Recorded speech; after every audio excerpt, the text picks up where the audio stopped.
Monkeypox is just one of the many issues that the person who becomes New York's next governor will have to face. And after last week's primary, it's now a two-way battle between Democratic incumbent Kathy Hochul and Republican Congressman Lee Zeldin.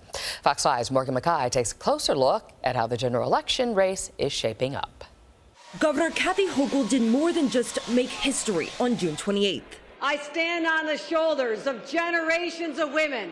Hochul, as the first woman to win a statewide primary, swept the race with over 65% of the vote compared to her two primary opponents. And even more telling, she won in each of the state's 62 counties. Hochul's breaking the 60% mark was really important for a number of reasons. One, it showed that the Democratic Party can unify around a centrist, a moderate. The other reason it's important is that it helps her, especially since she cut across geographical, ideological lines. She got plenty of progressive votes. Hochul is not the only one making waves. On the Republican side, former New York Police Inspector Allison Esposito won the Republican primary for lieutenant governor, making her the first openly gay candidate to win a statewide primary in New York.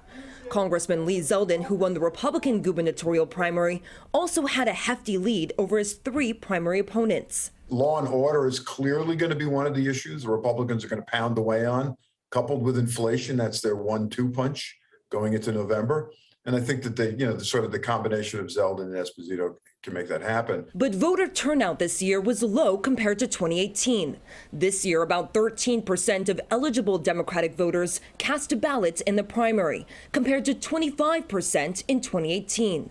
But low voter turnouts for the primary are not uncommon. It was down compared to 2018, but the conflict among the candidates was not as intense as when candidates were taking on then Governor Cuomo. I mean, Governor Hochul showed institutional strength. More Democrats also voted in this year's primary than Republicans, which isn't too surprising considering Democrats outnumber registered Republicans by more than 2-1.